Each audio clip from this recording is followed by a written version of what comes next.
আসসালামু আলাইকুম সন্দীপ ভিউয়ার্স, আশা করি সবাই ভালো আছেন। আমিও ভালো আছি। সন্দীপ ভিউয়ার্স, আমার ড্রাগন গাছের যে ফুলগুলা ছিল ম্যাক্সিমাম ফুল নষ্ট হয়েছে।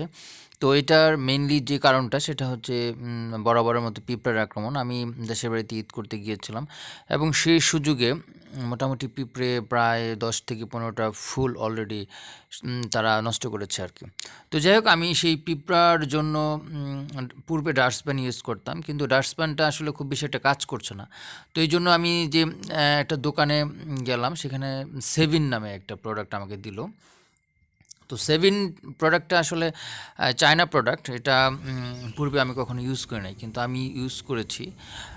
গতকালকে আমি ইউজ করেছি এবং সেটার মোটামুটি ভালো একটা রেজাল্ট পেলাম, যে কারণে এখন আমি সেটার একটা ভিডিও আপনাদেরকে দিচ্ছি, যাতে আপনারাও উপকৃত হতে পারেন। তো এখানে সেভিন যে প্রোডাক্টটা আছে, এটার পিঁপড়া সহ অন্য অনেক প্রকার থেকে আপনার ফসলকে রক্ষা করবে আর কি। আর এই প্রোডাক্টটা অবশ্যই ইউজ করার সময় ভালোভাবে নাক মুখ বেঁধে নেবেন, কারণ এটা একটা বিষ জাতীয় একটা প্রোডাক্ট। এইভাবে মানে এমনি কোনোভাবে আপনার গাছের কোনো ক্ষতি করবে না, কিন্তু আপনার নিজেকে অবশ্যই সেফ থাকতে হবে। এটার ব্যবহারবিধি প্যাকেটের গায়ে লেখা আছে, অবশ্যই সেইভাবে নিজেকে সেফ রাখবেন। বাতাসের অনুকূলে কখনো থাকবেন না। আচ্ছা ভাই, আসসালামু আলাইকুম। ভাইয়া, আপনার নামটা কাইন্ডলি বলেন। আমার নাম রনি। রনি ভাই। হ্যাঁ, আচ্ছা, এটা তো আপনার এই দোকানটাতে যত কীটনাশক আছে সব কিছু পাওয়া যায়, তাই তো? মানে একটা গাছের জন্য বা ফসলের জন্য যে সকল কীটনাশক বা অন্য যেই উপাদানগুলা দরকার একটা গাছের ফসলের প্রস্তুত মানে চাষাবাদ করতে, সব কিছু আপনার কাছে পাওয়া যায়, তাই না?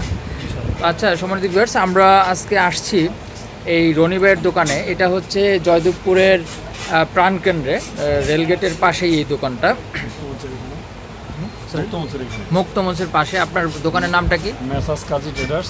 মেসার্স কাজী ট্রেডার্স। হ্যাঁ, এখানে আমি আসছি মূলত ড্রাগন গাছের আমাদের যে পিঁপড়ার প্রবলেমটা, এটা প্রায়শই হয়। সাধারণত পিঁপড়া ফুল খেয়ে ফেলে, তারপরে কাণ্ড নষ্ট করে, তারপরে দেখা যায় যে ফলের অনেক সময় অনেক প্রবলেম ঘটায়। তো যাকে রনি ভাইয়ের স্বর্ণপন্ন হওয়ার পরে উনি আমাদেরকে একটা প্রোডাক্ট দিল, সেটা হচ্ছে সেভিন। এই প্রোডাক্টটা উনি দিয়েছেন। এটা মূলত একটা বিষ জাতীয় প্রোডাক্ট আর কি। তো এটা দিয়ে পিঁপড়াটা, এর আগে আমি ডাস্টবিন ইউজ করতাম। তো যাই হোক, উনি প্রিপেয়ার্ড করলেন, উনি প্রেসক্রাইব করলেন যে এই প্রোডাক্টটা ভালো হবে। তো এটা হচ্ছে একটা চায়না প্রোডাক্ট, যদিও বাংলাদেশের ব্যাপকতা ছিল এটার, কিন্তু খুব চাহিদা থাকায় এটা মনে হয় একটু এখন মার্কেটে খুব কম আছে আর কি, অনেক বেশি পরিমাণ চাহিদা। তো যাই হোক, আমরা এই ব্যাপারে রনি ভাইয়ের কাছ থেকে শুনবো যেটা আমরা কীভাবে ইউজ করবো বা এটা আমাদের কী কী কাজ করবে। এখানে যেহেতু এখানে লেখা আছে কী কী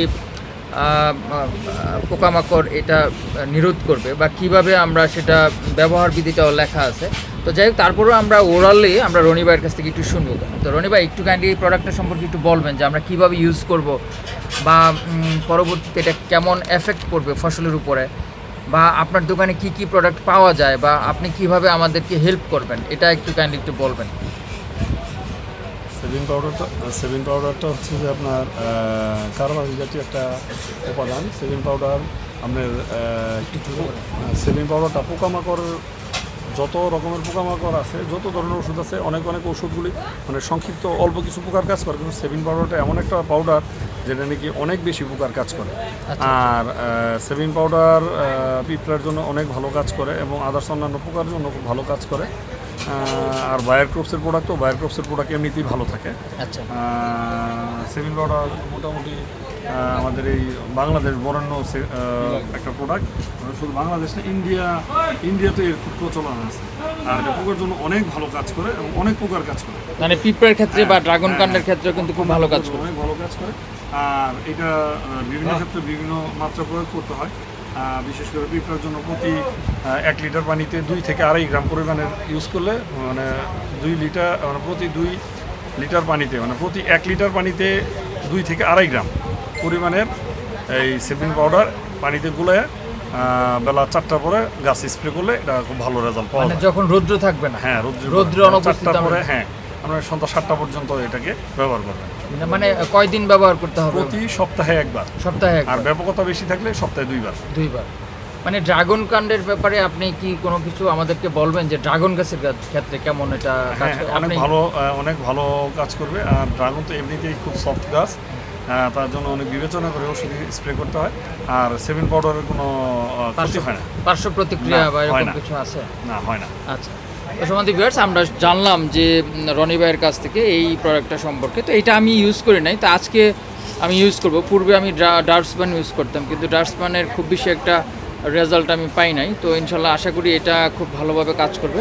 আর এখানে রনি ভাইয়ের কাছে অনেক প্রোডাক্ট আছে, বিভিন্ন বীজ থেকে শুরু করে কীটনাশক থেকে শুরু করে অনেক কিছু আছে। তো যাই হোক, হাড়ের গুঁড়া, হাড়ের গোড়া, হ্যাঁ হ্যাঁ হ্যাঁ, নিমখোল, এগুলো অনেক কিছু আমি অবশ্য ওনার কাছ থেকে পূর্বেও নিয়েছি, অনেক প্রোডাক্ট নিয়েছি। তো ওই সময় ওনার সাথে এতটা ভালো পরিচয় ছিল না। তো আজকে একটু ব্যাপকভাবে ভাইয়ের দোকানটাতে আমি ভিজিট করছি। অবশ্য সময় স্বল্পতার কারণে আসলে আমি খুব বেশি একটা সময় দিতে পারি না। তো আজকে কাজের ফাঁকে একটু ডো মারলাম। তো যাই হোক, রনি ভাইয়ের প্রতি অসংখ্য ধন্যবাদ জানাচ্ছি, এবং আপনারা যারা রনি ভাইকে দেখছেন অবশ্যই এখানে আসবেন এবং ওনাকে ওনার পণ্য কিনে ওনাকে ওনার ব্যবসার ক্ষেত্রে ওনাকে হেল্প করবেন। তো ধন্যবাদ সবাইকে, আল্লাহ হাফেজ। আপনাদেরকেও ধন্যবাদ, সকল ভাইদের ধন্যবাদ জানাচ্ছি। আসবেন, কৃষি রিলেটেড যত ধরনের পণ্য দরকার আমাদের কাছে আসবেন, আমাদের সাথে যোগাযোগ করবেন। ধন্যবাদ রনি ভাই। আপনাকে ধন্যবাদ। সম্মানিত ভিউয়ার্স, কীটনাশক ব্যবহারের ক্ষেত্রে কিছু বিধিনিষেধ অবশ্যই মানতে হবে, যেহেতু বিষ জাতীয় একটা বিষয় এখানে থাকে। তো সেক্ষেত্রে অবশ্যই আপনাকে কিছু নিয়ম নীতি পালন করতে হবে, অন্যথায় কিন্তু আপনার শরীরের বিভিন্ন ধরনের প্রবলেম সৃষ্টি হতে পারে। তো সেক্ষেত্রে আপনাকে অবশ্যই কীটনাশক ছিটানোর ক্ষেত্রে যখন আপনি স্প্রে করবেন, তখন অবশ্যই সেটা আপনার মুখ, নাক এগুলো একটু ভালোভাবে, যদি প্রয়োজন হয় তাহলে সানগ্লাস পরে নিতে পারেন যাতে চোখে না যায়। চোখে গেলে আপনার চোখ জ্বালা-পোড়া করতে পারে, বা নাকে মুখে গেলে সেটা বমি বমি ভাব হতে পারে, আপনার মাথা ঘুরাতে পারে, এরকম একটা ব্যাপার-স্যাপার হতে পারে।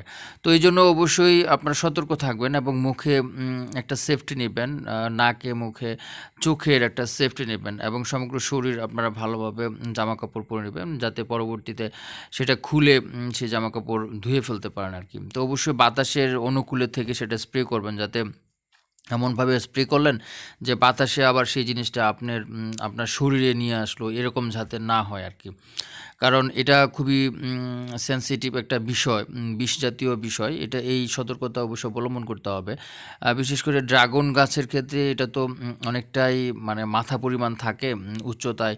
তো যখন আমরা উপরের দিকে স্প্রে করি, খুব স্বভাবতই আল্টিমেটলি এটা আমাদের গায়ে আসতে পারে বা আমাদের চোখে মুখে লাগতে পারে, এবং সেক্ষেত্রে কিছু পার্শ্ব প্রতিক্রিয়া বা ক্ষতি হওয়ার সম্ভাবনা থাকে। তো সেজন্য এটা অবশ্যই একটু সতর্কতার সহিত আমরা সেটা ব্যবহার করব। আর পিঁপড়ের ক্ষেত্রে তো অবশ্যই যে সকল জায়গায় আমাদের পিঁপড়ে আছে, সে সকল জায়গায় আমাদের সেই জিনিসটা ইউজ করতে হবে। সেটা আপনি ইচ্ছা করলে গুঁড়ো আকারে, পাউডার আকারে থাকে তো। তো পাউডারটা আপনার টবেও দেওয়া যেতে পারে, পরিমাণ মতো আরকি টবে দেওয়া যেতে পারে। আর যদি স্প্রে করেন তাহলে এইভাবে আমি যেভাবে স্প্রে করতেছি এইভাবে আপনি স্প্রে করতে পারেন আরকি। তো সম্বন্ধে ভিউয়ার্স, আজকে এই ছিল। আমি এই পর্যন্ত ভালো রেজাল্ট পেয়েছি। গতকালকে আমি দিয়েছি, আজকে ভালো রেজাল্ট পেয়েছি আরকি। তো আজকের মতো এই পর্যন্তই। সবাই অনেক